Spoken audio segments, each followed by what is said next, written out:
തിരുവനന്തപുരം തുമ്പയിലെ വ്യാജ പാസ്പോർട്ട് കേസിൽ നടന്നത് ഞെട്ടിക്കുന്ന ക്രമക്കേടുകളാണ്. സസ്പെൻഷനിലായ സീനിയർ CPO അൻസിലിന്റെ നേതൃത്വത്തിൽ വ്യാപകമായി പാസ്പോർട്ട് നിർമ്മിച്ചു എന്നാണ് കണ്ടെത്തൽ. വ്യാജ തിരിച്ചറിയൽ രേഖകൾ ഉൾപ്പെടെ നിർമ്മിച്ചെന്നും പോലീസ് സ്ഥിരീകരിക്കുന്നുണ്ട്.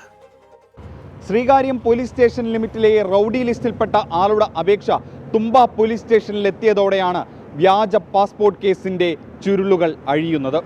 ഈ അപേക്ഷയിൽ സംശയം തോന്നിയ പോലീസ് ID പരിശോധിക്കാൻ തെരഞ്ഞെടുപ്പ് കമ്മീഷനെ സമീപിക്കുന്നു. തെരഞ്ഞെടുപ്പ് കമ്മീഷന്റെ പരിശോധനയിൽ ഈ ID വ്യാജമാണെന്ന് കണ്ടെത്തുന്നു. ഇതോടെയാണ് അന്വേഷണം അടുത്ത ഘട്ടത്തിലേക്ക് വ്യാപിപ്പിക്കുന്നത്.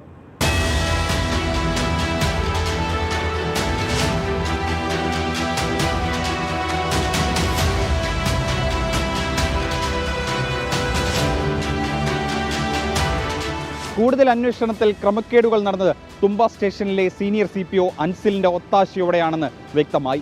വ്യാജരേഖകൾ ഉണ്ടാക്കിയതും അൻസിലിന് അറിയാമായിരുന്നു. അതുമാത്രമല്ല, അപേക്ഷകളിലും അൻസിൽ വ്യാപകമായി ഇടപെട്ടു. പരിശോധനകളില്ലാതെ വെരിഫിക്കേഷൻ നടത്തി. തുമ്പ സ്റ്റേഷനിലെത്തിയ 20 അപേക്ഷകളിൽ 13 അൻസിലിന്റെ ഇടപാടുകൾ പോലീസ് സ്ഥിരീകരിച്ചു.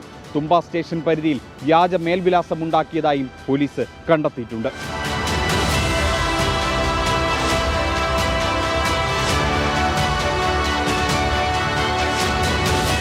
വ്യാജ ID കാർഡ് നിർമ്മിച്ചത് മണക്കാട് സ്വദേശി കമലേഷ്. വ്യാജ പാസ്പോർട്ടിനായി ആളുകളെ സംഘടിപ്പിച്ചത് വർക്കല സ്വദേശി സുനിൽകുമാർ. ക്രമക്കേടിന് കൂട്ടുനിന്നത് മണ്ണന്തല സ്വദേശി എഡ്വേർഡ്. ഇവർ 3 പേരെയും പോലീസ് അറസ്റ്റ് ചെയ്തിട്ടുണ്ട്. ഇവരെ കൂടാതെ മറ്റു 3 പേരും പോലീസ് കസ്റ്റഡിയിലുണ്ട്.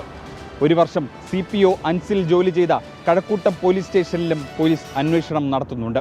തിരുവനന്തപുരത്ത് നിന്നും അഭിലാഷ് തൊഴുവങ്കോടിനൊപ്പം അജീഷ് ജയകുമാർ, 24. പൊതുജനം കഴുതയല്ല സാർ. ലോകത്തെവിടെയായാലും ഏത് സമയത്തും 24 വാർത്തകളും ഓഗ്മെന്റഡ് റിയാലിറ്റി പാക്കേജുകളും എക്സ്പ്ലെയിനറുകളും വിശദമായി കാണാൻ ഞങ്ങളുടെ YouTube ചാനൽ നിങ്ങൾക്ക് സബ്സ്ക്രൈബ് ചെയ്യാം.